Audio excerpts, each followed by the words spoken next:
There's a YouTube show full of fun facts you need to know. Carl rings the bell and the members show to the GMP morning show. Featured guests will come and they will blow your mind. The audience will do so in kind. The little vanity mixed with some insanity on the morning show with GMP. Good morning, Portugal, and I'd like to welcome you to another fantastic day. Hey, Gumpers.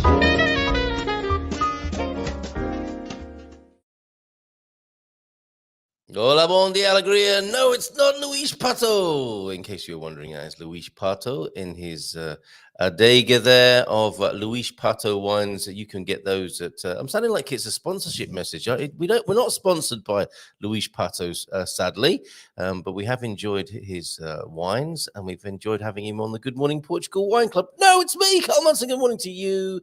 And welcome, hola, bon dia, alegria, to the Good Morning Portugal live stream, show, and podcast, or even Good Morning Portugal show, podcast, and live stream, or Good Morning Portugal show, live stream, and podcast. Good morning to you. How are you this morning? We're going to have a chat this morning about climate consensus, especially that will be ramped up when our special guest, João Oliveira from Mushmore, joins us, because it is Sustainable Tuesday, Sustainable Portugal Tuesday here on the Good Morning Portugal show this morning, and already a response to that question. Thank you, Coach Turner, as well as your God Squad tip of the day, and I have a video from you as well, the talky one that you did last week, which is fantastic. So we'll play that before 9 as well. So yeah, the Gumper Gathering, that's what we like to do each morning from about 8:31. Just check in, have a cheeky check-in, make sure everybody's okay. A little bit of fitness, maybe a little bit of fitness for the mind and body. Deep thoughts of the day, dad jokes to come as well later on. João joining us at around 9. Mrs. M having a bit of a sleep in this morning after the sexy session last night. No, not like that. Honestly, what are you like? We talked to Bob and Viv yesterday evening, which was really, really good. Great conversation, which you can watch on catch up on YouTube. It was love, relationship, and sex for the over 60s, whichever combination of the Holy Trinity there. Oh, I only put love and sex on the tile. That's a bit clickbaity, Carl, wasn't it? But basically, we were talking about love, sex, and relationships last night for those over 60.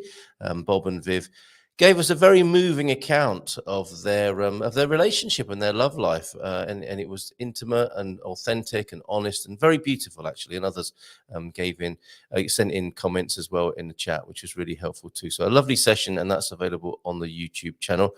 I've got to tweak myself a bit. I hope you don't mind me doing this in public. Oh, there we go. That's a bit better, isn't it? Lighting was a bit off and odd this morning, and I have had this green tinge around me. I'm not entirely sure what that is. We've had that for a few days now, like I've been eating ready break, or I've been over peroxiding my hair or my whole body by the look of the effect on the screen. A news item that we might have a bit of fun looking at this morning as well, after we've said hello to everybody, is, are you an embarrassing Brit abroad? Well, of course I am, yes, is my answer to that. Will other Brits put their hand up to that when we have a look at that news item as well? And perhaps, I think another look at the weather, because there was a lot of banging going on last night. The doors in their frames were wobbling last night. It was quite the evening, quite the night, in fact, weather-wise, with a lot of wind. Not unusual for this house to be windy throughout the night and in the early morning. And who doesn't like a gust first thing in the morning? But I think we're in for a bit of a storm. And I still haven't quite deciphered what the little white arrows mean on windy.com's map. But I'm quite transfixed by it. I really like it. And I'll share that with you as well this morning. So let's see how everybody's doing. How are you today? To the way. We had Deagle in early. How are you, Deagle? What's Belfast looking like this morning? Oh, very cold this morning. Bon dia, Carl and Gumpers from a very cold Belfast. -5 overnight. No snow. Some out west in Omagh, Derry, Donegal. So glad it's a bed day today. Whenever I think of Donegal, you can see dolphins, can't you, in Donegal off the coast there. So keep warm, Deagle. And we're close to resolving. I think we've resolved the World Cup sweepstake thing, and the money will be going to the Bomberos. So if you've got euros burning a hole in your pocket, ready to give to Deagle, they can go straight to the Bomberos, which was his designation or his choice. Did anyone re-watch Friday's show with Philomena? I actually almost understood what she was saying on the second time of watching. Good man, Deagle. Also glad we're all struggling with the language, and it's not just me. I think that's a fair comment. Great, Deagle, to have you along this morning. And James, the slug, bon dia, our guest yesterday. One of the favourite guests, he gets a lot of fan mail, does James. Bom dia, Campus. Feliz terça a todos. Como estão? Tudo bem? Muito bem, obrigado, meu amigo James there. Bom dia. Now, James, what is the Portuguese equivalent? I saw a Jamie the other day, J-A-I-M-E, which also looks like gem, doesn't it? I love. Have you been told that, James? Is that the Portuguese equivalent, with the João being John, and so on? Have you been given a Portuguese equivalent? Bon dia, Deagle, James, and all you gumpers from Coach Turner. Very cold here as well in Hertfordshire in the UK. Frost all over the trees. At least it's dry. Walking this morning for coffee, but wrapped up warm. I mean, you'll see on Coach Turner's walking vid how wrapped up he gets. We were saying to, well, I wasn't, but I was passing on messages to head gardener Lee McGrady on the gardening Q&A last night, and he looked like he stepped off a very cold Star Wars landscape, not unlike Coach Turner, as you'll see in just a moment. And at 8 minutes past 8, T-Duck was in with a Bon dia Alegria Gumpers with a deep thought, deep thinking early in the morning. And I'm going to push you as well this morning when it comes to the question of consensus around the climate. I know it's a trigger, and I probably will play the trigger button vingle a bit later on. It does, it upsets people, doesn't it? And I think that's a distraction, personally. I'll say more later. Deep thought. You cannot buy the revolution. You cannot make the revolution. You can only be the revolution. It is in your spirit or it is nowhere. Well, that's good. That's all part of what we're talking about this morning, I think. If you believe that a revolution is needed in how we treat our planetary home, yes, it is an inside job. Thank you very much for that. We're back to Ursula K. Le Guin. And UKLG was an American author best known for her works of speculative fiction, including The Lathe of Heaven, which is such a good title for a book, isn't it? Is it not? The Lathe of Heaven. Also a good name for a gatefold 70s concept album, I would say. Lathe of Heaven does sound like a rock band as well, doesn't it? What was that band name we came up with last night on the Q&A? The Cold and Miserable. If you call them the Cold and Miserable, that's even more enigmatic, isn't it? Ugo Nuno, then. Let's do that just now, and let's bring him up. Here he is, a super sleuth, Ugo Nuno, the Portuguese detective who's found this for us this morning. The castle of Marvão is located in northern Alentejo in the municipality bearing the castle's name. The castle is very well preserved, not unlike some of the gumpers here, despite being constructed centuries ago. And I think there's more to come on that, isn't there? Where's that gone? I think we've got a 2 and 3 of that. Yes, we do. The castle was built strategically, as castles often are, in order to keep an eye on the border with Spain. Yes, which sits only 10 miles away. Keep an eye on them. The original castle, keep an eye on them, and the Portuguese people leaving to buy cheap gas and cigarettes, I think. The original castle was built in the 9th century by an Islamic knight, but has been modified, fortified, and reconstructed many times, not unlike Gumpers as well, between the 13th and 19th centuries. Good job, Ugo Nuno, a.k.a. T-Duck there. T-jokes, dad jokes to come as well. A little bit later on. Let's save those for. Yeah, I'd like to see the look on Joao's face, and we might need a bit of a palate cleanse after a deep discussion about climate consensus a little bit later on. God Squad tip of the day. Then let's roll the VT, shall we, for this? Let's see who else is in before we do that. But yeah, God Squad tip of the day coming up. And to do with sit-ups this morning, which is good. Ugo, we've done with you. Let's get you off the screen. Excellent. And let's see who else is in. Bairandi's in. Vitor Costa. Oh, good morning to you. Tuned in this morning. He's learning to speak Chinese, you know. Chromatic aberration. I do seem to have a chromatic aberration. Is there a cream I can have topically rather than pills that Coach Turner seems to be diagnosing for me? Pete's in as well. We saw the sheep flying past the balcony. We realized that when Lee tells you to put a few bricks on, I should take a few more thorough precautions. So a windy one in central Portugal then. Okay, Bairrandi, how about your part of the world, Bairrandi? Bom dia from a beautiful but boggy Bairrada. Look at that. That sounds good on the tourist guys, doesn't it? Beautiful but boggy Bairrada. And were you in early enough to see your neighbour here, Andy? Look, lovely picture of the rebel. He's known as the rebel in the winemaking industry here in Portugal, isn't he? And that would be, look, the way that's framed, good Tugal, Luís Pato in his adega there, and his neighbour, you know. What a legend he is, that man there, and he makes good wine too. Lovely afternoon in Anadi yesterday. Walked around the new big park. You've got another park. I mean, your old park was big enough. Have you got an even bigger, a newer one there? Just along the road then. Thank you, Andy. Great to see you this morning. Pete posted this, not Pete who's with us this morning, but Pete over in Castanheira de Pera. This looks like a good afternoon, doesn't it? You could pop over there. It's not on the 9th of March or the 3rd of September of 1935. I believe this is this coming weekend. Yes, it is. Or have we missed it? Oh, no, it was last Sunday. All right, this is the sort of thing that has gone on. Oh, this is terrible when Facebook shows you something late like this. I thought this was coming up this weekend at 3:00. No, it's last Sunday, and they were televising the local football and then watching on TV together the big match between Benfica and Sporting, which looks like it happened last Sunday afternoon. How did that go? How did I miss that? And music as well from. Let me just give that artist their correct credit here. I just need to stop the banner. Pedro Macedo was playing as well. That's a proper afternoon out, isn't it? Watching live football, watching telefootball, and a bit of music in between. That's how they roll in Castanheira de Pera. Anyone been to that massive lagoon that they have there as well? Probably Portugal, one of Europe's largest outdoor swimming centres. Real good. I do not believe in climate change. Well, that's the spirit. Coming straight in with a heavyweight opinion there, Fiona. We'll come back to that. Thank you very much for that, by the way. No James equivalent in Portugal in that dreaded Spanish language. Only kidding. It's Jamie and Diego. Also, I've been told. Diego, that's quite a stretch, isn't it, from James? What's the origins of James then in its original form, I wonder? What does it mean? Does it mean of the love with the aim, Latin root there? Amor, I wonder. Okay, so we have Vitor, Coach Turner, T-Duck, Andy, Pete, Fiona just in as well.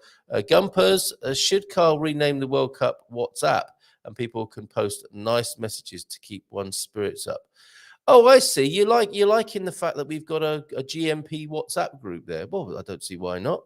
I'll tell you what I'm going to do. Rather than give myself another job, would you be happy to have that as Deagle's didgeridoo or some other sorts of alliteration, whereby you post nice messages and keep the spirits up of the team and the community over there?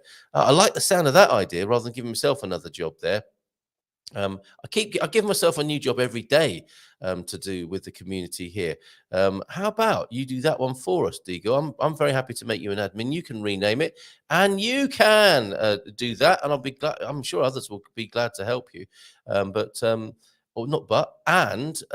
be delighted if you want to take the lead on that, because I think it's a cracking idea. Baddy also in. Hola, bon dia, alegria. And sorry, says a scoop from Fiona. My good morning, everyone didn't send. Yes, before you got into the big issue of the day, climate consensus. Let's go easy on my guest. This is not about whether my guest or anyone else is right or wrong here. I'm interested in points of view, and more importantly than that, quite honestly, and I put it here. These are part of the sleeve notes for the show today. Sustainability in Portugal is our primary agenda when João joins us, and that's every month on this particular Tuesday of the month. But what hope do we have, I wonder, if we are locked in controversy and disagreement rather than living peacefully and contentedly whilst respecting the needs of our shared planetary home? Now, there's a few givens in there and a few liberties I've taken that we are actually living on a shared planetary home. I think most people would give me that, wouldn't they? And that's a fairly easy bit of consensus. Not so sure about whether people want to live peacefully or contentedly sometimes. I'm guessing that is a basic human motivation. And when it comes down to it, after we've proved ourselves right or wrong and puffed out our chests and minds, that is actually what we want. So I'm going to take that for granted as well. So then how is it that, like this and so many other issues at the moment in life, seem to get people really worked up and wanting to be right about things? I've had to block. I don't block people very often, but I had to block someone the other day who just would not stop. Who would not settle on contentedness and peacefulness, and just was kept going on about how right they were, basically. And I had to block them. I'm sorry, I had to block them. I might unblock them. And we have had cycles of friendship and unfriendship, but surely it's I'm sorry to call you all Shirley there, but it must be, must it not? And maybe I'm taking a massive liberty here with my must and mustn'ts here, but we want to live in peace and harmony together, don't we? Isn't that why people get worked up in the first place? Because their peace and harmony is being disturbed. And then when it comes to, like you were saying yesterday, Fiona, this woke debate, that's a divider. Brexit's a divider. Trump and Biden, all these things divide people and take them away from being happy and healthy and get them worked up on a single issue. I would say, and I'll call you Shirley one more time, surely our aim and the great intelligent thing for humanity to do would be to allow each other to have our opinions, which without getting too worked up about it, and find a way of rocking along nicely together. So why not co-opt climate as one subject this morning to see if we can do that? I'm quite honestly, I'm not hopeful about that, but I don't see why we shouldn't keep trying and practicing.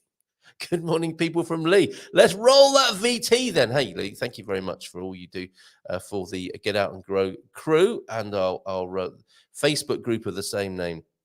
Where we're encouraging people to literally get out and grow things, whether it be something on your balcony in your apartment or big scale growing on your quinta in Portugal. It all counts, and I think it's one of the ways of becoming contented and happy.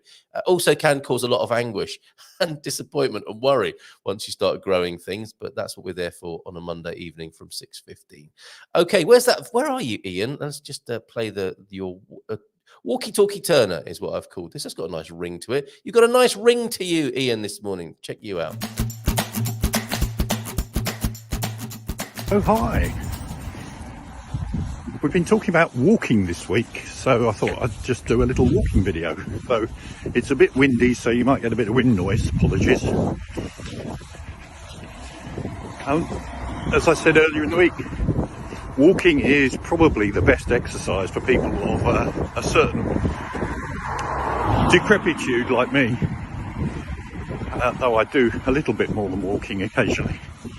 But just having a walk, I'm going up a hill now, just having a walk is fantastic exercise, and you can do it at any pace really, because any activity is better than none.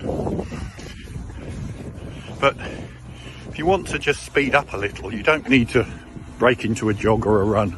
Just put some banging music on, walk to the rhythm, and then slow down a bit, then walk to the rhythm again. Do that a few times and you'll certainly begin to blow a bit, raise your heart rate. It's all good as long as you don't overdo it. And then there's other things you can do. I was out with my little granddaughter and we were skipping along, so you skip along. And that's great for the ankles and just general fitness. Don't do it for very long because you run out of puff. Then also walk on your tippy toes.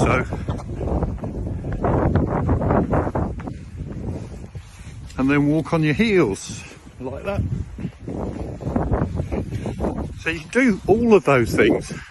It's all good for your ankle strength, your general fitness, and on a day like today, which is really quite blowy, but as you can see, we've got blue skies, which we haven't seen much of recently. It's been pouring with rain most days, and you'll just gradually improve your health, your fitness, and how you feel. Have a good one. Enjoy. And I'll catch you with another one of these next week.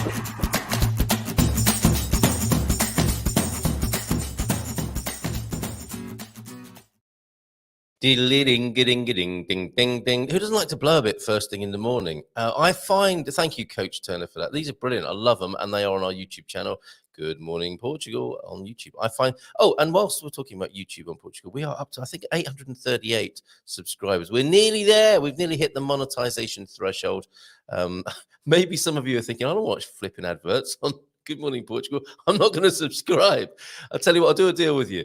We can do an option where people can subscribe to the channel, join the channel as members rather than have adverts. I really take my hat off to is the Access Consciousness, one of my favorite YouTube channels, Access Consciousness. Dane here and Gary Douglas.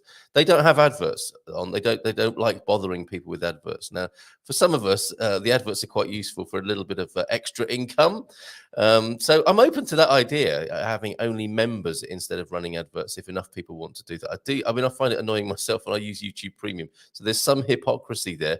But all these multiple income streams that support what we're doing at Good Morning Portugal help, and YouTube monetization is an obvious one. And we'll be able to do super chats as well on there. So thank you, everybody. Please subscribe, get us to 1,000, and then we can have that conversation again. Thank you for your comments about sustainability and climate and so on. And environment, we will address those for sure after João Oliveira gets here. Jean is here as well this morning. Good morning to you, Jean. Hola, bom dia todos. The Global Nobles, are they going to be here this morning? I wonder. They popped up in the gardening show yesterday. Hola, bom dia todos. Mon carapacho, chuvoso e ventoso.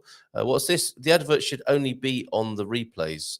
Oh, that's true, is it not? Yeah. So okay. So if you catch the live stream, it's not a big deal anyway. Okay. I will seek your counsel, because I think you have a far better brain around these things, T-Duck, than I do. And the only relevant question moving forward is it sustainable? I guess then you need to. I think there is. That's interesting, isn't it? To make that claim the only relevant question. That's some thin ice right there, James, isn't it? But I'm looking forward to discussing that a little bit later on. And we'll throw the phone lines open as well at 9:30 for people who are frustrated by the limitations of the chat. This can happen, can't it? It's slower and there's not enough space, and the conversation can move on by the time you've written a small thesis inside the chat. So if you just want to call in at 9:30 to join that conversation, you can do that as well. Did I say hello to Buddy? I think I did, but I'm going to say hello again to you, Buddy. Hola, bon dia, alegria from you. Great to see you here, and smash that like button, says T-Duck as well. Lithium batteries are absolutely not sustainable. Okay, we're not just going to be heating up the hotlines. I think people are getting warm already this morning. Let's have a good debate about that. I am now enrolled in Portuguese language classes at the school in Moncarapacha. That is where I'll be on Mondays and Wednesdays between 9 and 11 for the next year. For the next year, that's amazing. So maybe you'll see the adverts on catch-up, Gene, if you care to watch us on replay. Well, good luck and well done on that. 2 days a week for 2 hours each day for the whole year to get your A2 by the sound of it. Sustainability comment was in reference to my previous remark about the Venus project. Jacques, what was his name, James? Thank you for that clarification, by the way. He was an interesting fellow. It's worth watching those videos about the Venus project, isn't it? That's fascinating. I don't know how far they got with that, interestingly. And I'm also a little bit suspicious of a one size fits all. You know, it's quite an interesting, what would you call it, an inclination or position for humanity. It's like, this is the way. This is the only. That's not sustainable in the sense of diversity, is it? If there's only one way to do this, but certainly the Venus project is a fascinating offering to this debate. I remember being very inspired myself watching that.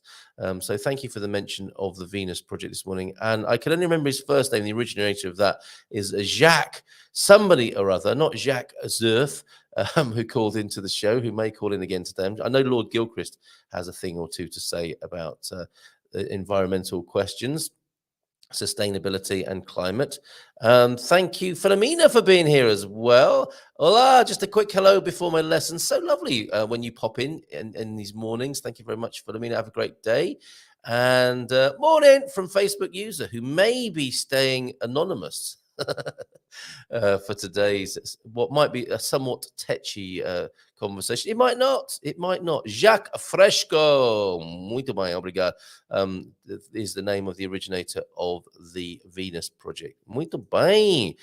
Jean as well. You're getting some extra creds from Philomena. Do they count towards your A2 though? I want to know. Pete, congratulating Jean as well on enrolling on those Portuguese classes after waiting a while for the village to do one.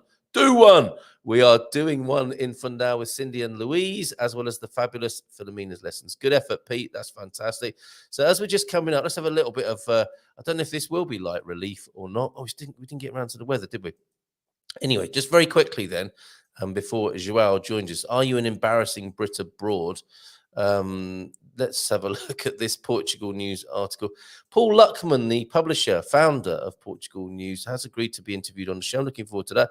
I just can't tie him down just yet. Anonymous? No, it's Corey. Hello, Corey. Thank you very much for being here. It doesn't say who you are. You have to give Facebook permission to show your name, Corey, but thank you for declaring yourself there. Look at the adverts on my Are You an Embarrassing Brit Abroad share on the screen. What's going on there? Why have I got pictures of fans on there? Have I been no, I'm not an embarrassing Brit as in where can I get a big fan or where can I buy more fans? No, organic growth only on this show. Are they fans? What are they? Are they servers or some sort of, or pumps? I don't even know what they are. So that advertiser has no chance. It makes a nice change from Viagra and other such things that turn up on my advertising profile. Based on my age, not on my searches, get Portugal from NIF. There you go. And do you think you're safe from cyber attacks? Think again. That's a bit of fear marketing, isn't it? Are you an embarrassing Brit abroad then? A new survey has highlighted the top most embarrassing behavior by Brits while on holiday abroad that were least enjoyed by others. So they surveyed the others then, by the sound of it. The survey by who? What is it? What is who? Who are who? HOO, and shared by The Sun, the newspaper that is, not the brightest star in our galaxy, detailed the Sun's is too busy. Can you imagine the Sun, our Sun, trying to share anything? It'd just be burned up immediately, wouldn't it? Detailed the top 9 behavior traits by Brits abroad. In the top spot was excessive drinking, funnily enough, followed by shouting in English rather than trying to attempt to speak the local language. Oh, my fellow countrymen, what are you like? In third place was singing football songs and chants. That's just the women. Followed by wearing Union Jack clothing and only eating British food. I mean, this is a full-on stereotype. Are there really people like this? And I mean, is there anyone here who could tick that complete bingo sheet when they're out and about or when they've been down there in the old Algarve? The last 4 bugbears were on the list. The last 4 bugbears on the list were wannabe Instagram influencers, constantly snapping selfies, playing their own music loudly in public, wearing swimwear while not at the beach or pool, and sunburnt bodies on show. Yeah, does put you off your breakfast, doesn't it, seeing that in the morning, or any other time of day, actually. And that's why the picture's like it is, isn't it, with that sun cream on that, yet to be burned back there by the look of it. Now, do we need to rethink our outside broadcasts? Are we looking like Instagram influencers? We don't play music out loud, and we talk very quietly when we're doing our outside broadcast, live streams in San Martino de Porto. I think we can continue to top producer T-Duck. Adrian Murdoch, the co-founder of Who, told The Sun, things are certainly starting to look up for the travel. Oh, I see. Who is a travel company, and this was just a way of getting a few cheeky column inches then. Who doesn't like a column inch first thing in the morning? Adrian Murdoch, the co-founder of Who, told The Sun, things are certainly starting to look up for the travel and tourism sector, and fingers crossed that 2022, how old is this story? So it came out 15 hours ago, and it's talking about 2022. Either it's old news or that's a typo. As welcome as the Brits most certainly are when we go abroad. Really? After all of that, perhaps we're also ready to do away with some of those more embarrassing traits, or trays if you're posh, that we've become notorious for while visiting foreign lands. Now, how many of those have I done? Are you a Brit? Are you abroad? Then the answer is yes, by Quentin Ferreira. Doesn't sound... What does TLDR mean? I don't know what that means. Too long to read or something. But anyway, I don't think I've done. I may have drunk excessively, but I've not done it in such a way to get myself arrested or been an embarrassment publicly. I don't think. Shouting in English, only at my children, and not very often. And I never use that as an alternative when speaking the local language. Singing football songs, never done that abroad. Not very much at home either, and chants. And I've never had a Union Jack piece of apparel, and only eating British food. I did have a bacon sandwich at Waves a little while ago, but I don't think I score very highly in this list of stereotypes of Brits abroad. And if you do, shame on you. No, just maybe think again. Let's see what you're saying about that before we go to our pal João. Did you want to say anything about that, or do you just want to move on? Definitely not that embarrassing Brit. No, you're not, James. You couldn't possibly qualify, I don't think. Lee told us it might be a bit windy, but not 1 million miles per hour gales. My goodness, so you're proper gusting over your way, Pete. Morning all from Leslie. Hey, Leslie, how are you doing? Are you joining for the climate consensus debate this morning? Well, conversation. I don't want to set it up as an adversarial matter. I'm just fearing that it might be. Maybe this year Saint Sebastian is flying away with the wind. Saint Sebastian. Thank you for that, Philomena. And with a good gust behind the procession, they may make the journey even quicker than your record time.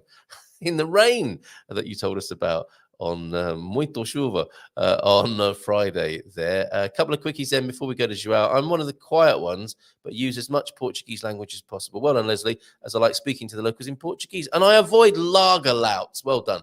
I haven't heard that for a while, lager lout. I haven't heard that phrase or heard them for a long time. Never trust a man who drinks too much. Then again, do not trust a man who drinks too little. Says, gee, that's a good one, isn't it? From Churchill there.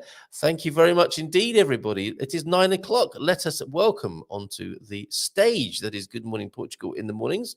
João Oliveira. Hello there.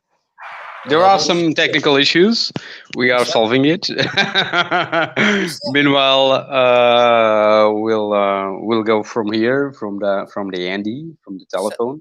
Sounds perfect. I can hear you. Perfect. You. Okay. Yeah, it sounds perfect from where I am. So, and I think. Okay, great. Yeah, so, how are you? I'm doing great. It's going to be a week with not so much rain. So it means that we'll be back again to the field. Last week we did for 3 days, and that was just amazing. What have you been doing in the field? Yeah, well, everything that I have done while it was raining until now, so there's still everything to do, you for each season you have different tasks. Yeah. And I might only have pruned who knows, like 15 or 20 olive trees. There's still like 80 or 90 to go.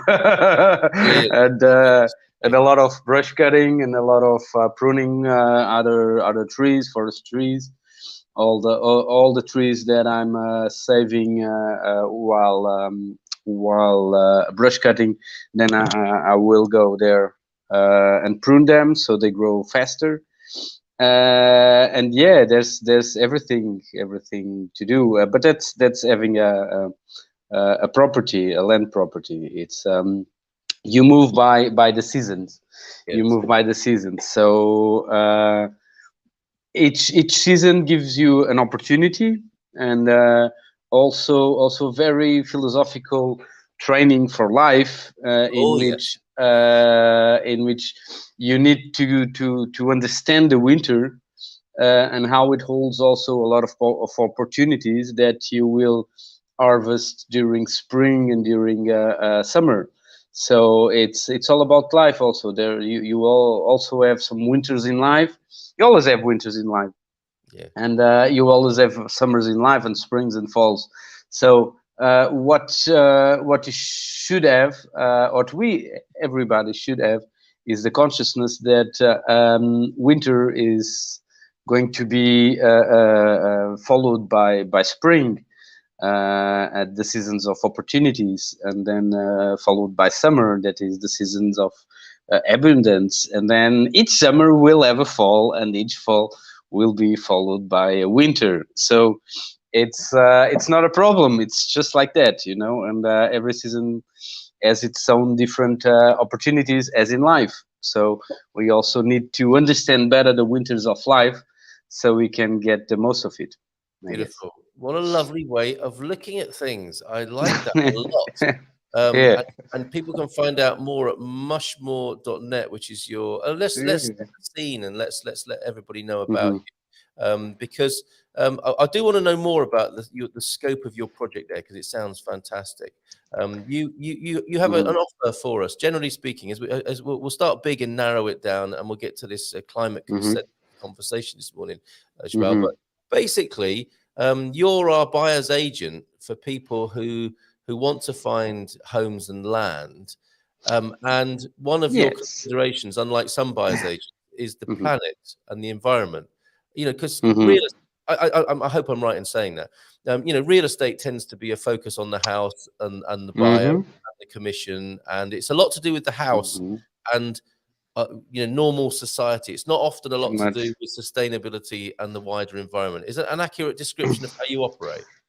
Well, it is an absolute accurate description of the market. You know, the market is totally, absolutely focused on something that really, well, it might matter if it's cold, it might matter if it's windy, it might matter if it's rainy, but it doesn't matter if there is a major social, natural, environmental crisis, because it will fall anyway, you know, or it will serve you little. Well, some shelter for some time, but not really for a long time survival rate, at least. And the thing is, we are being ruled by mad persons, and they don't really give. No, it's true. It's true. They're totally mad.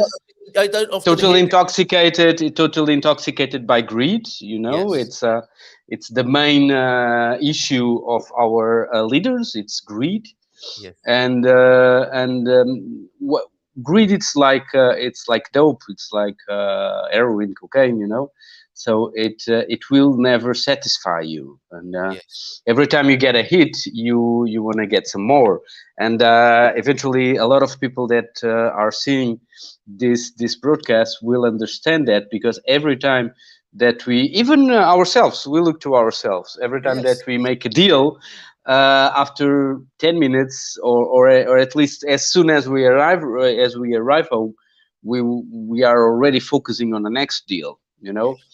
And that's what happens with humanity nowadays. We're always focusing on the next deal and not even enjoying the last one, or really actually profiting from it. And this the thing is, if we don't care for ourselves, our leaders won't. Okay, our leaders just won't. And we have this big issue on climate change.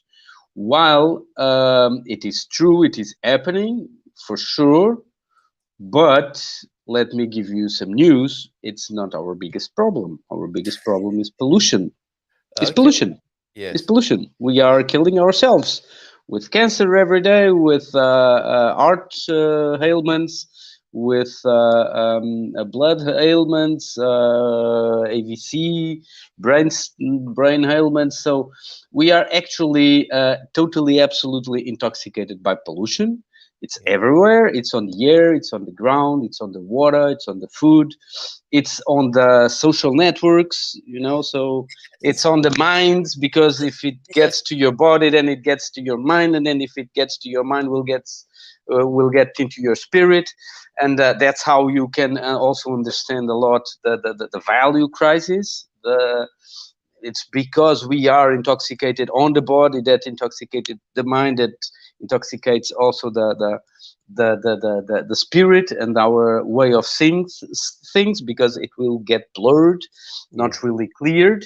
That's why we need those retreats, and they sell so much, because we can get lucidity for a moment. We can get a bit of clairvoyance for these just moments. So that's why it's so cared, and it sells so much, because actually we live in an intoxicated life, intoxicated media, intoxicated everything, and so. Yeah, climate change, it's kind of harsh, because it's a microorganism process, microorganism that is the planet Earth. It's a process of self-equilibrium in which it's getting rid of its parasite, that is us. So if we have a global heat, we also have fevers. If we have if we sneeze, we can also have a storm. If it's a microorganism, it is a storm. When you sneeze, it goes, woof, everything goes woo round on you. It happens also on planet Earth. So if you're shivering, you're having earthquakes and stuff, because maybe you're taking too much blood, that is oil from it. So you can find so much metaphors of what is happening to the planet, and when you are sick, being parasited by some organism, and it's a natural equilibrium process in which humanity will decrease to a level in which it cannot harm anymore the planet, or just totally disappear, because it would be just the sixth time that it would happen. We had already five mass extinctions already, so it's nothing new for planet Earth. Yeah. But the thing is that when on climate change, you can see that a lot of people are already dying with floods and mass weather events and stuff.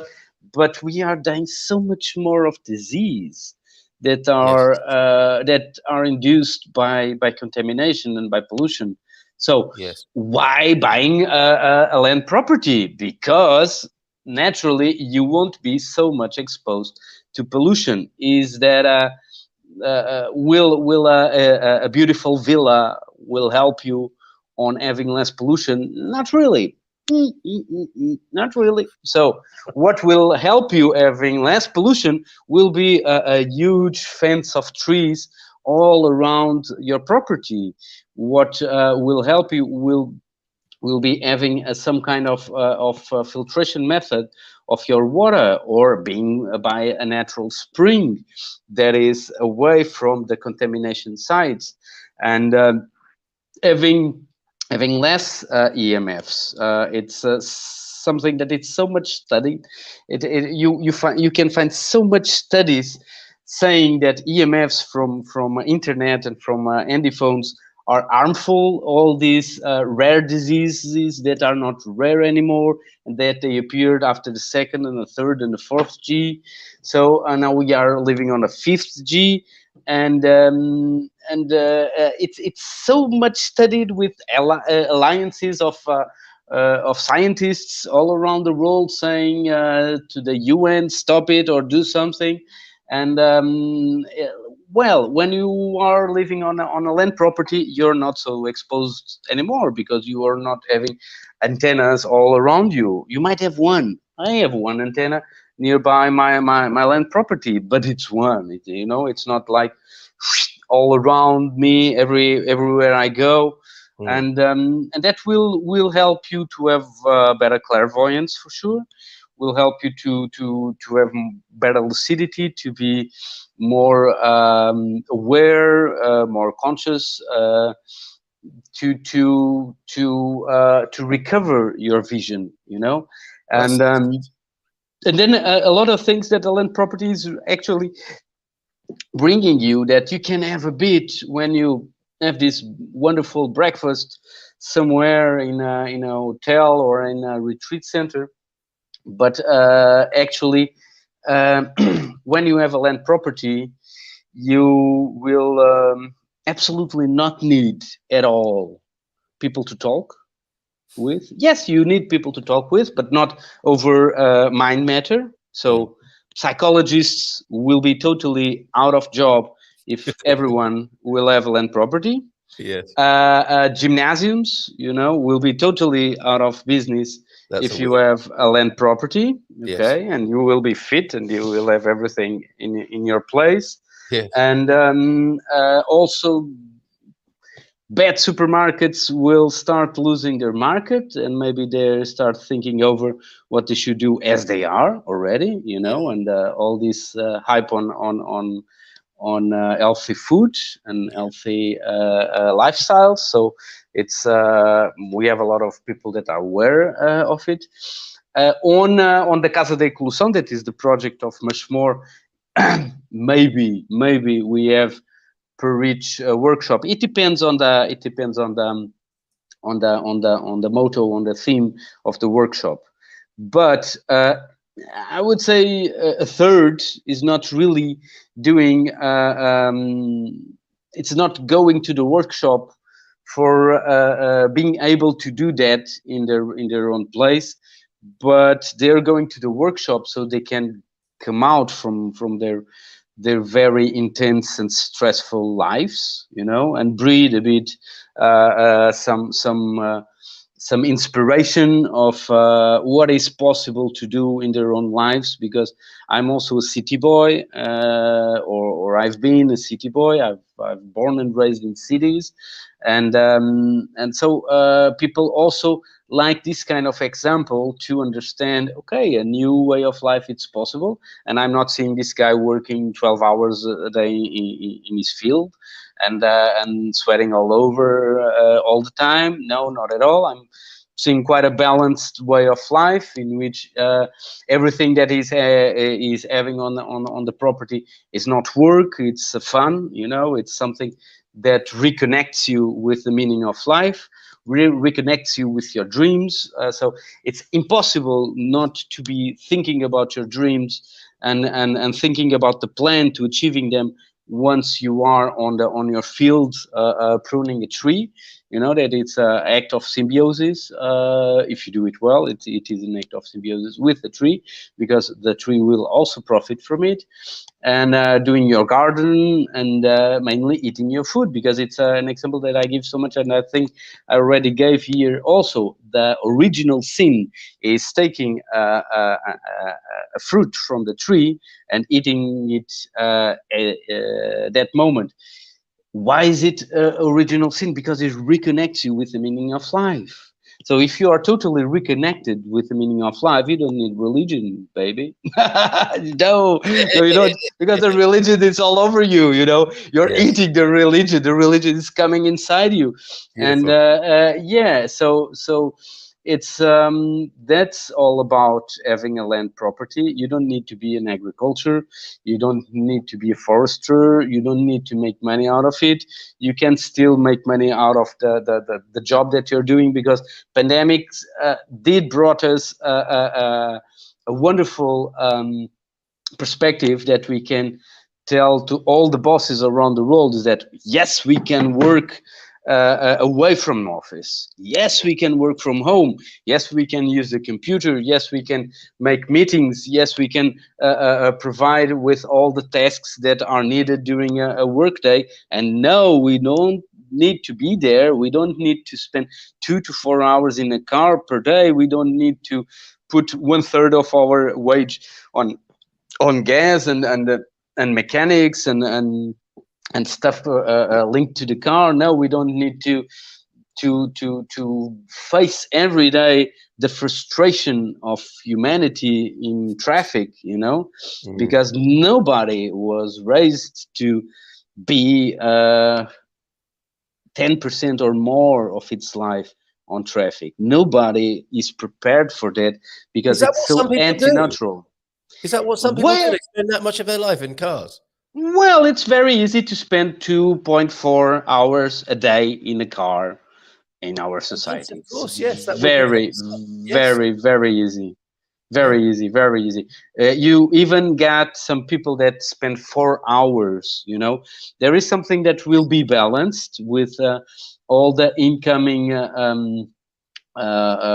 speculation, mainly on big cities, is that the people that are working, the working class, is quitting about cities. It's quitting Yes, about true. cities. They're Yes, quitting yes. about cities We've seen it. So because it has worked.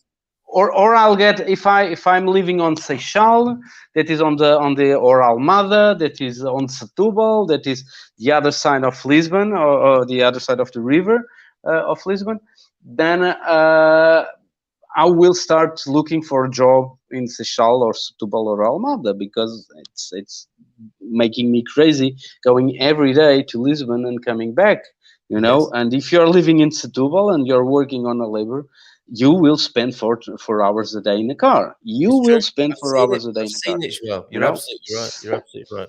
That's So such a good introduction. That's such a good context creation mhm, there, a scene setter.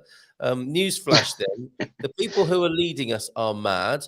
You don't have to look totally. far. You don't have to look far for that, do you? I mean, I suppose the No. question is how long will we put up with it? I mean, it's connected with the question today, you know, coming to consensus about, okay, well, that appears to be the case. So what are Hmm. we going to do about it? Now, you don't have to look very far today, for example, to see that our Hmm. leaders are quite mad and high on greed, as you suggested. Davos is quite Hmm. a good example of that.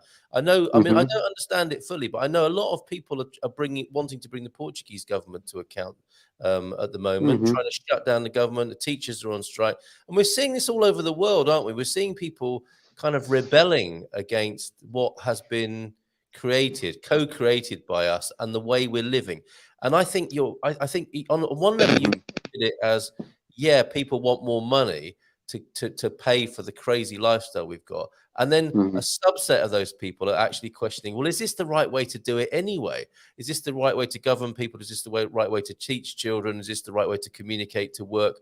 All of these things are big questions at the moment, aren't they? If not very Well, they virgin. are, but let's face it. Everything that is being overruled Yeah. in life, it's because we quitted to rule ourselves.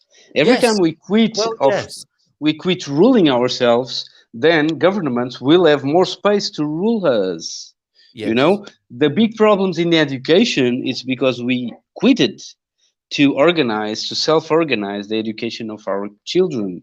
Yeah. So as we quit to organize, to self-organize the education of our children, then the state, or the big state will, or the deep state as you want, will come and will provide the solutions that will provide them what they need. It's Yeah. that what they need, it's labor mass, And childcare. amorphous, not thinking so much, Yes. not criticizing at all, and semi humans that will work out their ass offs to provide to the ruling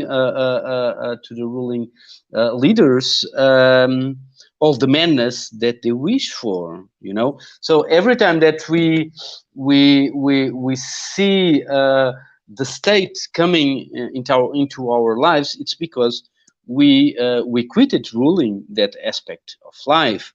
You know, if they are providing us contaminated food, it's because we quitted producing our own self food. Because imagine 10% of this country, imagine 10% of Europe, 10% of Europe producing its own food, and imagine that we everybody that is producing its own food, and I've met a lot of people that are using pesticides for the market and not using pesticides for themselves. Okay, then imagine what would that do to the market Mm. of the bad food. They wouldn't be selling, because the pressure on the market of good food, hey, provide me better food than the one that I'm producing, otherwise I won't buy it, you know. So every time that we quit a part of our lives, then the state or the market will occupy that space, you know. The same thing about housing. I don't know if it's the best solution. I really don't know, but it's going to be my solution. I don't. What I need about life, it's yes, I do need a house. I need a house to sleep. I need a house, maybe even to clean myself. I need a house to cook. I need a house to storage some stuff. But it's not the house itself that it's making me happy. or it's not the house itself that is fulfilling me. It's my ecological service that is fulfilling me. Yeah. It's my sense of utility, my sense of usefulness. That's what really makes me feel alive. And that's not on the house. Nowadays you have prefab houses. Nowadays you have tiny houses. If you buy today a tiny house, you're living there tomorrow. Okay, if so many people in Portugal are having, Portuguese and non-Portuguese, are having huge problems with construction and construction companies and construction processes, why don't they buy a prefab house? Why don't they buy a tiny house? They're living there tomorrow. Yes. They won't be living in anguish and going back to the States and going back to the UK and going back to Germany and thinking about, oh, I'm being stolen by that company that is making such a awful job with that villa. Forget about the villa. You're not taking the villa in your memories when you're going to die. I can assure you that, because I've been there dying with 33 years old with an heart attack. It's not that. It's your kids. It's the love. It's your mother. It's your brother. It's your friend. It's what you did with life. It's the amount of trees that you planted. It's what you leave for others that really, really, really, really matters. So. Why spending so much money in a house? Okay, that is just going after something that is not, after all, fulfilling you. You're going after what you see on the social networks. You're going after what you see on the Instagram. You're going after what you see on rap and R&B videos of music. That amazing style of life. It's not going to fulfill you. I have some news for you. It's not going to fulfill you.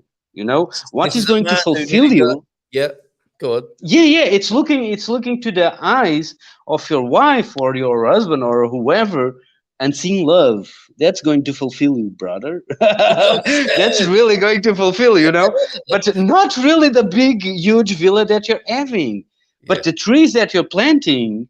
Once you die, you will think, okay, those trees will give shadow to my kids. Those trees will give fruit to my kids. Those trees will give shelter to the friends, the animals, and the fungi, and all the life around my kids. Yes. It's what really, really, really, really matters. Don't you need money for that? Yes, it helps a lot having money, and money it's a great great tool. I really agree with that sentence that if you tell me that money doesn't give you happiness, you don't know where to shop. I totally agree with that. You don't know where to shop. Come on, you don't know where to shop. Come on, give me that money and I will be studying for the rest of my life. Yes. Studying and putting that study on the field. I would be studying for the rest of my life if I wouldn't have that problem of having a problem or issue to have to create more money, to provide to my dreams or my needs or wherever, But it's not about that. It's about what you acquire with that money. Okay. And what I can assure you is that you will create a symbiotic connection of huge, deep fulfillment with your land property, because it's life, that you will never do it with your house. With your house, the moment that your house is made, it's starting to decay. Face it. The moment that your house is made and delivered to you, it will start to decay. And year after year, you will look to the cracks and you will look to the molds and you will look to the infiltrations and you will sorrow yourself saying that construction, that motherfucker construction, totally all the money that I put on this house to being full of mold. That's life. It can be on a construction, yes, but that's life. The moment that a product is made, it will start decaying. But life itself, no, it happens absolutely on the opposite. The most fragile moment on life, on living stuff, it's the moment that it is created. From that on, will only build itself stronger and stronger and stronger and stronger. Because life does not die with the death of a tree. It will produce, it will endure and will be there forever until a forest is living there, you know. So, and the forest will be stronger and stronger and stronger, and your fruit orchard will be stronger and stronger, and your olive grove will be stronger and stronger. Not your house. It will start decaying from the moment that you buy it, you know. Oh, So hold it right there for a minute. yeah, I will. You stunned me as usual when you come on. I just want to clear this bit up. Then we'll put the phone lines open for people to come and chat as well. Because I think what you're talking about, these are some big issues, and sometimes it's not easy to chat with the chat function, and people might want to talk as well. But just going back, there's a whole load of things here this morning. I think we can agree that the consensus about climate, you described the social climate this morning, and I've got no issue with anything you've said about that. I think you're bang on with the social climate. What seems to upset people about the climate debate is what you're talking about is, well, are you talking about the effect man is having on the environment, or are you talking about natural cycles that are occurring anyway that we're subject to, or both? Okay, let's face it. There is also on my perspective, there is a huge lie about climate. Climate change is happening. It's happening way faster. It's absolutely connected. Just see the charts with industrialization. Okay, right. It never happened. It is a natural process, but it never happened that fast. Never. And it's totally, absolutely interconnected with the human impact on the natural equilibrium. Absolutely. But let me tell you something. It's not the carbon. It's the nitrate oxide of it's the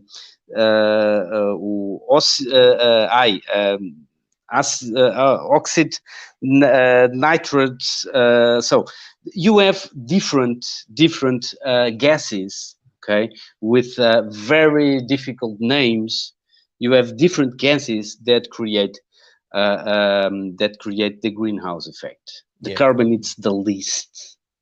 Okay, the ones that are coming from the cars are way worse than the carbon itself. The N3, that has a very difficult name to say, even in Portuguese, but the N3, nitrogen on three molecules, on three atoms, it has an impact that is over 20 times carbon. Methane, okay, from all kind of industry. It's not only the dairy industry. It's not only the animal industry. Our sewage is just releasing so much quantities of methane. It heats up more than 15 times carbon. Okay, right. And mainly the aerosols that are coming from all kinds of industries, not only air conditioning. Absolutely not only.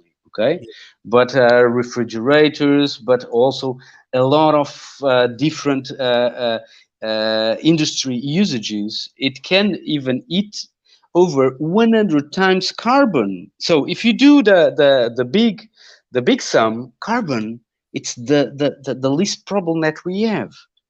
But on the pollution, we have all these kind of gases that we are releasing that are not absolutely so natural, or not natural at all, because we did add N atom, the nitrogen, or N2, but not the N3. Not on nature, but now we have it because we are releasing it, we are producing it. We didn't have any aerosol, you know, but now we have it, you know. So okay. The thing is, that's the big, huge lie. There is a climate problem, okay, but it's not about carbon. And carbon is actually being used as a merchandise to increase taxes, which means that once taxes are increased, the amount of control, of social control, that the ruling leaders, the mad ones, are having on us, okay, it's going to be increased. You know, if you're polluting, then you're paying. But the industry is not paying. We are. Yes. The industry is not paying. Yes. We are. It Okay. seems to happen. So that seems to happen, doesn't it? Yeah. That's the thing. We need just to finish. We need to address this climate issue very, very, very strongly. Yes. Okay, because it is killing people. It is drowning nations and societies. It is overcoming our lifestyle and our possibility of living in planet Earth. That is for sure.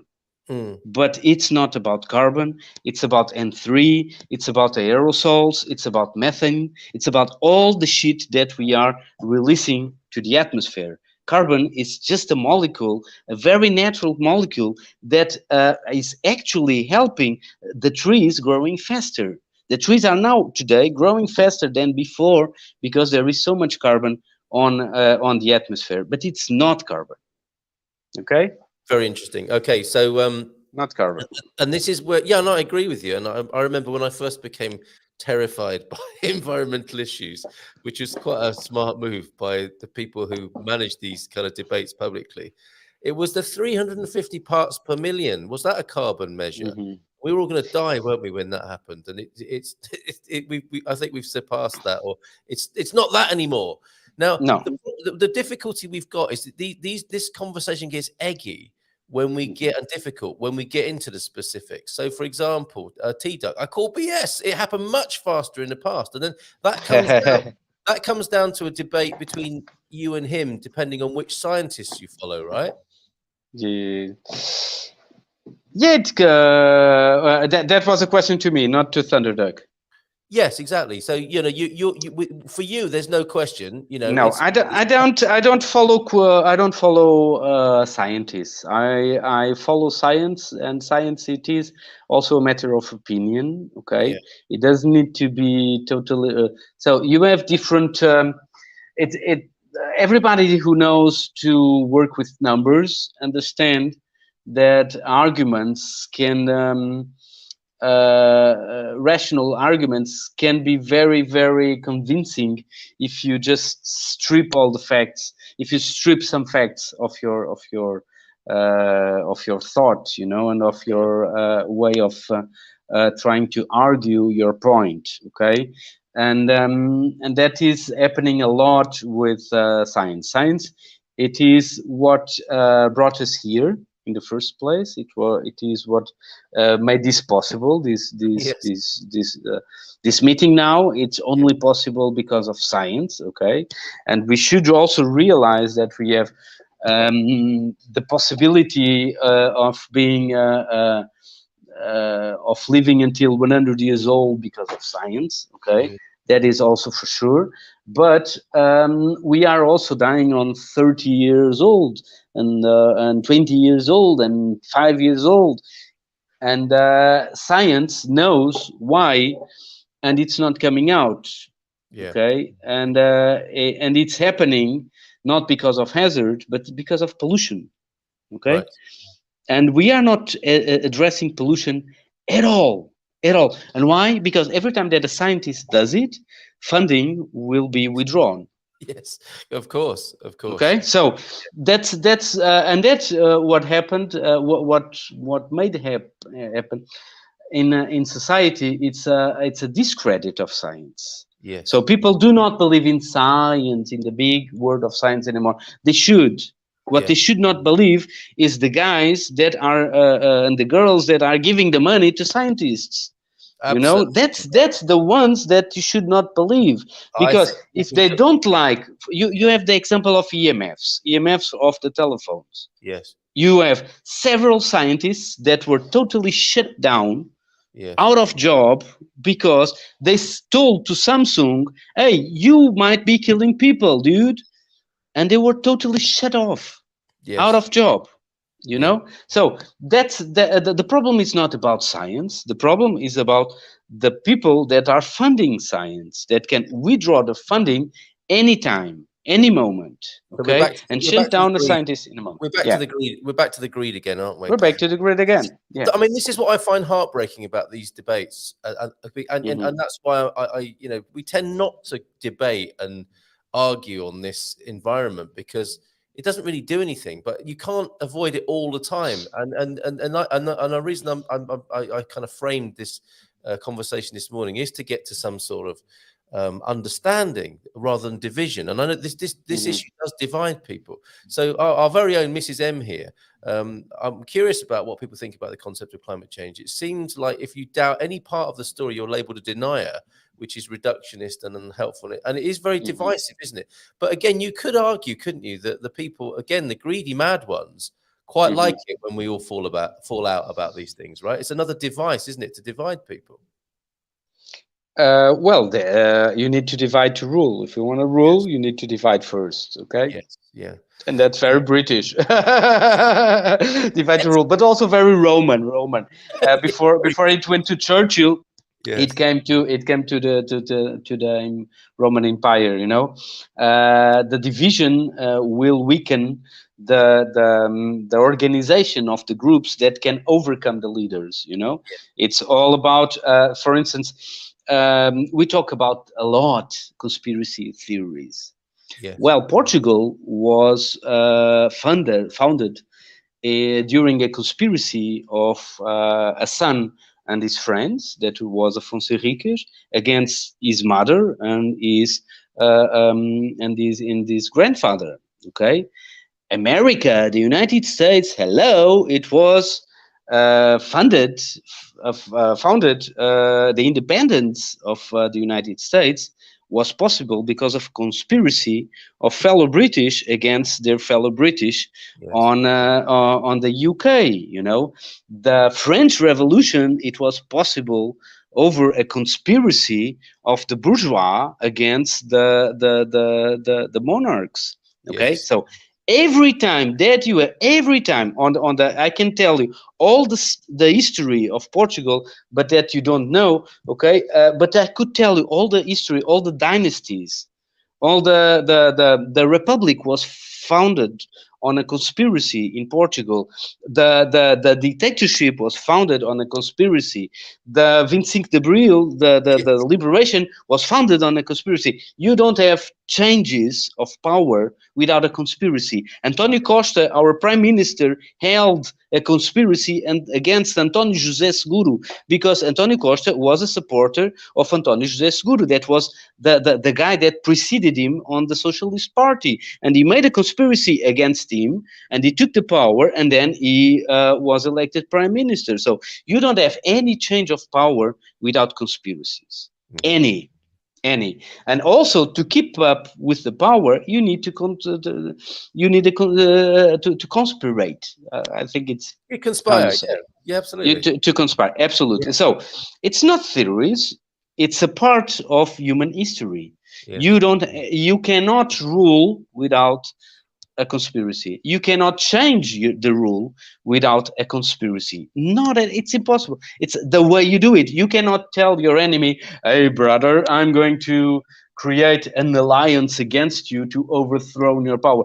Absolutely not, because then the guy will be prepared and fight us against that overtaking of power. It's not happening. So one thing that we should realize is that conspiracies happen all the time, every day, all around the world. Yeah. History only changes with conspiracies.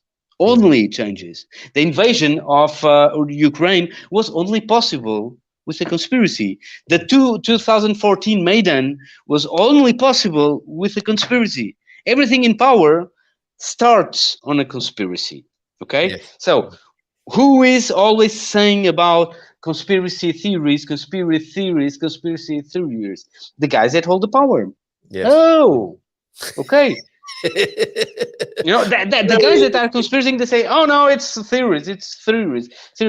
Why? To divide, so they can rule. Okay, Yes. that's history. That's politology. It's a science fact. Okay, so my own personal strategy is to understand that all empires fall. All empires fall. Yes. All empires fell until the moment, and in our empire of this capitalist view is being switched by the Chinese view. Okay, it's Yeah. history. Ray Dalio is telling that. This Yes. American dude, millionaire, is making broadcasts on YouTube and YouTube channels Cycles of over history. that. Yep. Yep. Yep. Absolutely. So okay. So what can you do? That Well, is you the can question. That is the big question, isn't it? start by yourself, then go to your family, then go to your neighborhood, then go to your community, and who knows, you might reach your country. But Yeah. while they are fighting themselves and dropping themselves, so we should face something.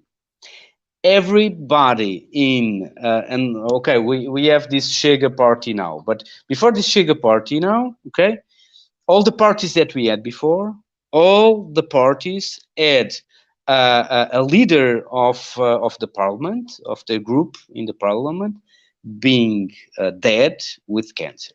Everyone. Really? The CDS, the PSD, yes, Vasco Graça Moura, o Jorge Semedo of Bloco de Esquerda, Miguel Portas do Bloco de Esquerda, o da João Amaral do PCP, everybody had all these parties. They had, well, Belmiro de Azevedo, which was the owner of Sonai, he died on cancer. American de Amorim, the big owner of the cork stuff, died on cancer. Are their kids changing anything? No, not at all. Yeah. Not at all. Not at all. Their kids are not changing. Their brother in arms are not changing in the parties, and their sister in arms, they are not changing anything. Sofinato Pinto, the agriculture minister, died. Antonio Barreto, the agriculture minister, died on cancer. So they are not changing at all. So they will continue dropping one after the other, block. While that, you can actually totally, absolutely change your life for better. You can absolutely have a healthy style of life. You can absolutely get rid of most of the pollutants. Okay, and you don't need to be a caveman or a cavewoman. Mm-hmm. You just need to be maybe a countryman or a countrywoman. Okay. Very good. Very good. Okay, so we're getting some good They're comments. all. Complaints are easy, workable solutions not so much. But yeah, I mean Yeah. that is the work, isn't it? Let's throw the phone lines open on Europe's biggest phone-in to see if anybody wants to join us this morning and to contribute in a way that's slightly easier than trying to confine it in the chat. We'll be right back after this.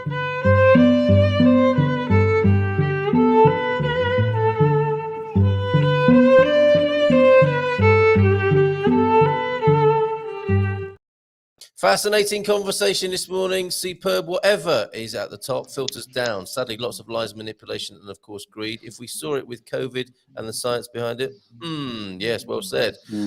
I think so. Really, it was always going to be a difficult conversation because even the word, I think, climate has been hijacked, hasn't it, for political purposes. If we use climate in the broadest sense, it's like what we're living in is the climate, right? And the fact that involve and influence our being. So let's go with that as climate for the purposes of the conversation. And the news flash or the bomb, the mic drop for you this morning, as I hear it, is we're looking in the wrong direction. The big problem is the pollution of that environment. Exactly. And that pollution is metaphorical, actual. So that I think is a consensual matter. If we look at climate as what we live in, and we can't not live in unless we die, and even then our body is still in it to some extent. It's what's going on in that environment, in that climate of ours, of our mental climate, our physical climate, our community, societal climate. What is going on? The big thing that is going on in that is pollution of all kinds, right? Exactly. And again, on every level, pollution of the food, pollution of the water. like you say, Marvin Gaye. Absolutely. You didn't say this, but I mean, you've been saying you're observing what's going on, and Marvin Gaye was saying what's going on, from 1974. When this is not new to us, is it? It's just that we don't seem to have really done anything about it in the time that we've been aware of it, right? For sure, since the first industrial revolution that we are understanding it, and we have done little about it. We have done a bit. Well, it's so dystopic that for over 10 years now, that every building in China is built with a HEPA filter and a HEPA AVAC system. Every building in China to be built, to have a license to be built, is having a AVAC system with a HEPA filter. So they decided, okay, we will live with pollution because we want to be the ruling nation of the world, and pollution is part of our path to rule the world. Okay, at least economically.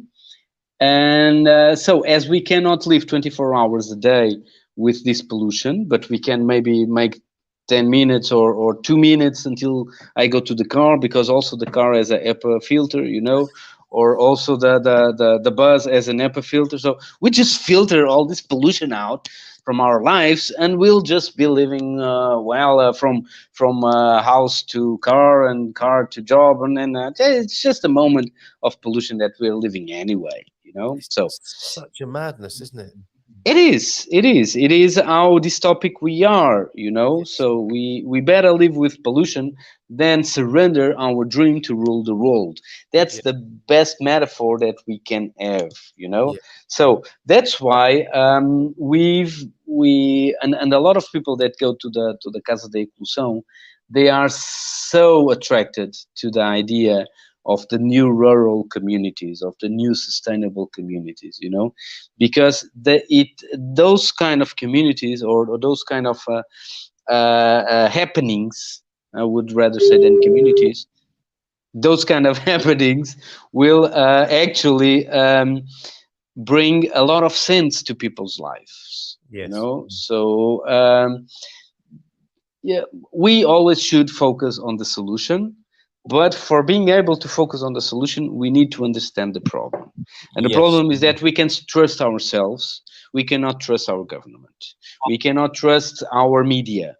We cannot trust our ruling because they have something to earn with the lie,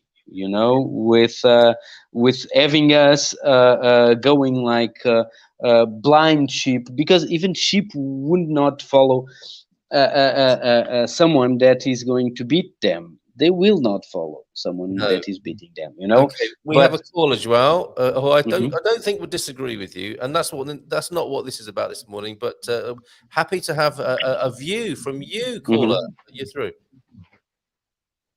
Good morning, it's Jacques. It's Jacques from. We know it's Andy Gilchrist, in fact, João. Stop frightening our guest here, please, Lord Gilchrist. But I know you've got a view or two on this. One or two, yeah. Good morning. Human behaviour is really what I think a lot of us can be sort of boiled down to. Our real sort of pollution started, as João said, at beginnings of industrial revolution. It's kind of like a kid with a new toy. It's all very exciting and anything is possible. But our roots of industrial revolution were dig up materials, make stuff, use it, throw it away. And unfortunately, we've kind of kept that kind of rather childlike behaviour ever since. Yes. The reality is recycling could have been done centuries before it really has been done these days. We're very wasteful as a species. We argue over the most ridiculous things like who owns what, and we still, as it did in our industrial revolution days, we still dig stuff up, cut stuff down, concrete over stuff, and sell it, and once it's then gone, we abandon it or throw it away. And that's a behavioural thing which really needs a sea change to kind of address all of us, not just politicians or consumers or manufacturers. It needs all of us to have a long, hard think about what it is we actually need now and what we should do now. But how much longer do we need to think? That's the thing, isn't it? I mean, how much longer? Well, the thing is, knee-jerk reaction isn't necessarily the right move to the solution. If you don't take intelligent effort and thought into something, then you could be opening another can of worms from one frying pan into the next, if you like. So I really think it definitely wants some hard, deep thought put into this problems that we face these days. But also, like I said, we've harvested so much of the fossil resources. We could dig up landfill and mine.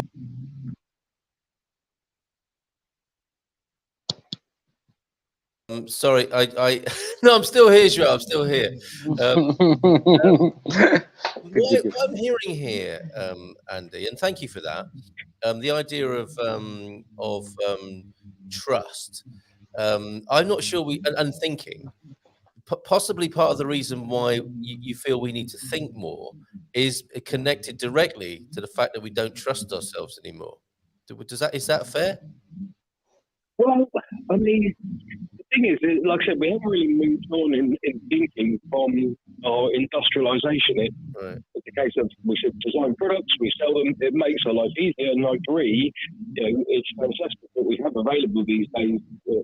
We've designed machines to take the labour out of our lives to make our lives more enjoyable. It's great, we know how to do that now, but the sad thing is that that's been at the cost of the environment, the cost of the atmosphere. So, we can maintain this kind of labour-saving lifestyle, which I enjoy. But, we can also put some long, hard thought into how we can do it sustainably. And we are the environment. That's the thing, isn't it? In what you're saying there, I hear a separation, and it resonates with what João was saying earlier on, that people are, all these politicians dying.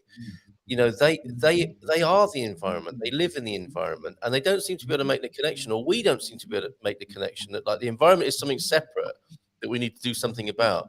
We're already doing something about it, and what we're doing about it is actually killing us. I mean, that's the sort of thinking that needs challenging and clarifying, doesn't it? João, what do you make of that? Well, I think that everything that is toxic is replaceable by something that is not toxic. Okay.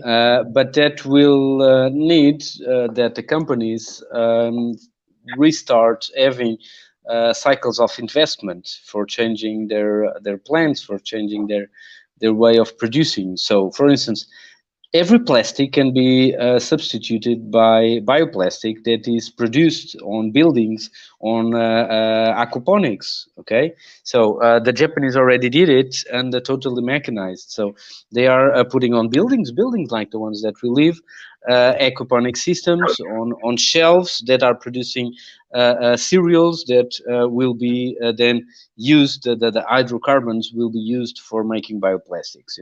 So we have all the technology to do so, but then tell the Sheikh of Arabia that is not having a deal anymore. He knows it. They're making this huge city that will produce fruit orchards and all kind of vegetable gardens, and totally sustainable. It will produce all the energy from sun and from wind. It will desalinate the water and purify it and mineralize it.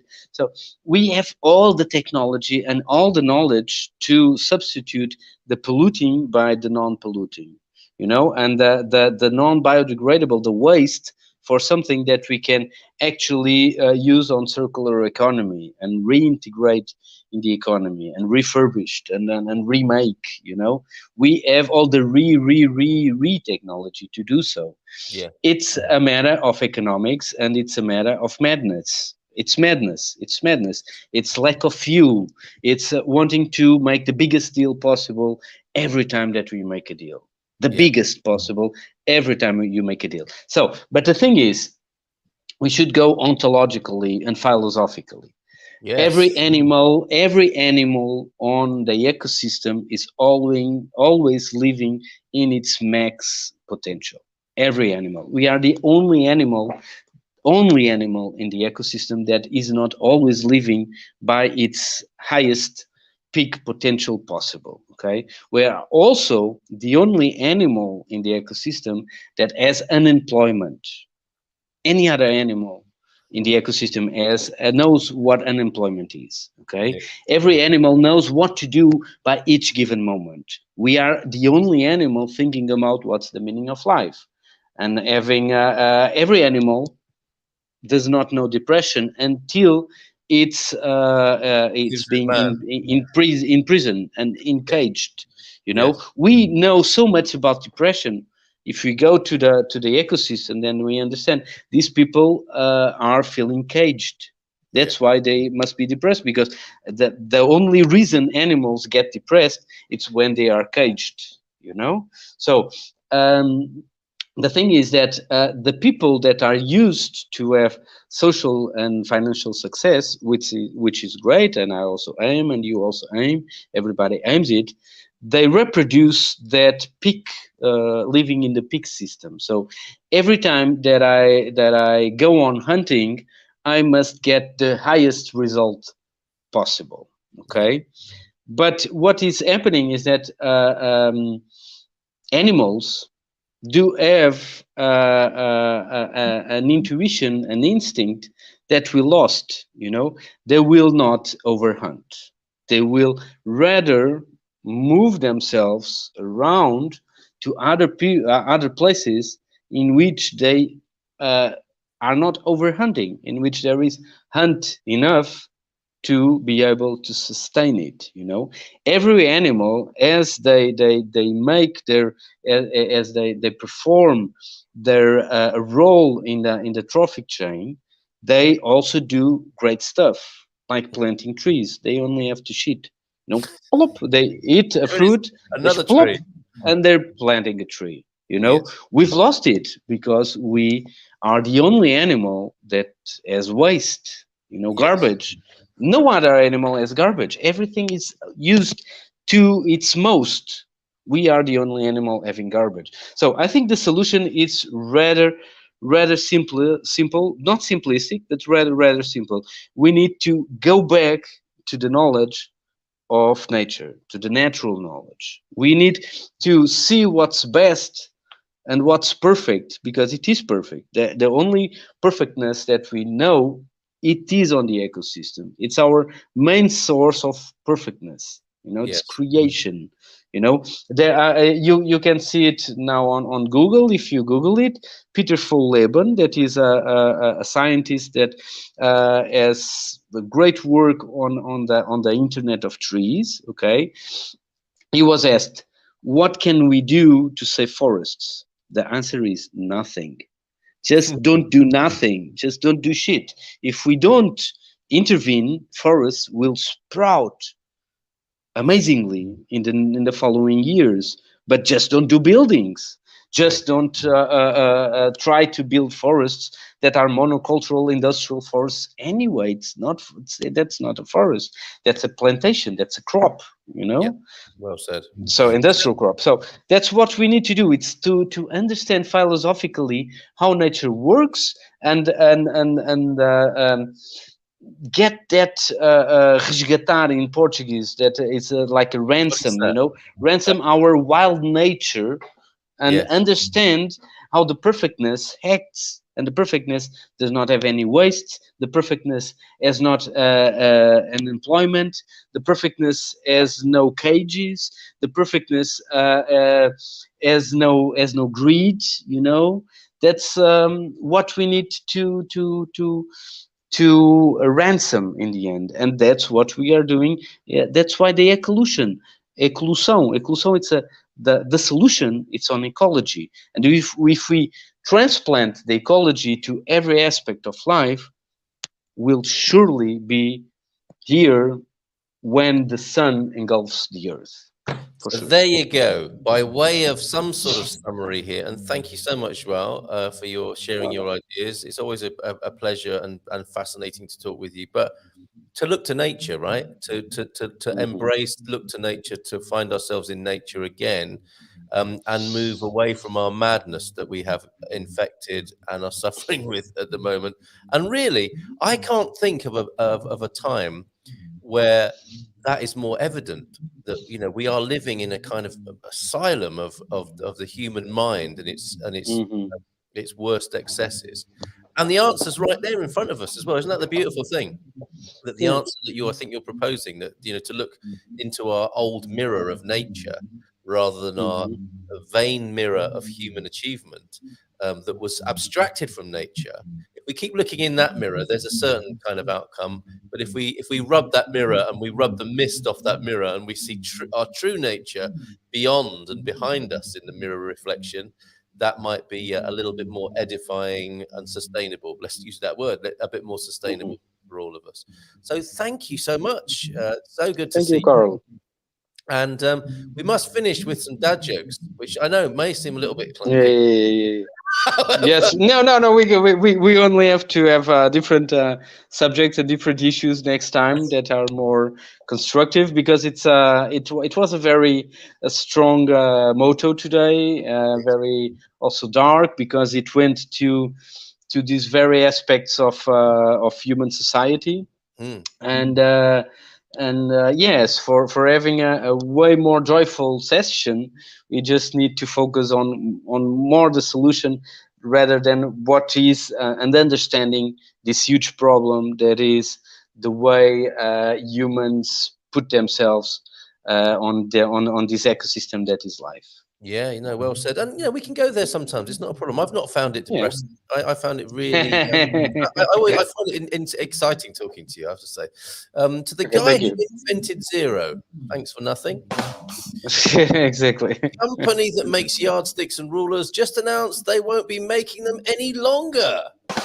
Very good. And guess what? Another philosophical view of life. The older I get, the earlier it gets late. That seems to be the truth, doesn't it? João Oliveira, thank you so much for being here. Thank you so much.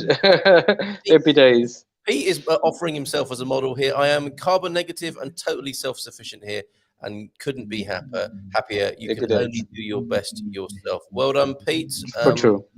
And we will see you, tonight, for those of you who are in the Portugal Club, we will be talking to a new arrival who's just arrived in Funchal in Madeira. It's going to be great fun talking to our lovely guests tonight on the Portugal Club. For those of you who want to accelerate and get extra support on your journey to Portugal, so see you there tonight, folks, at a time suitable for Americans. Well, thank you so much, my friend. Thank you so much. I'll see you soon. Bye-bye. Thank you. Bye-bye. Thank you.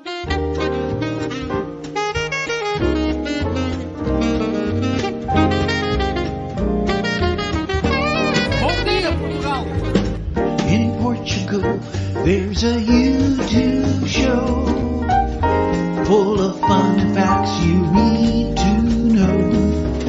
Carl rings the bell and the members show to the GMP morning show. Featured guests will come and they will blow your mind. The audience will do so in kind. The little vanity mixed with some insanity on the morning show with GMP. Good morning, Portugal, and I'd like to welcome you to another fantastic day. Hey, Gumpers.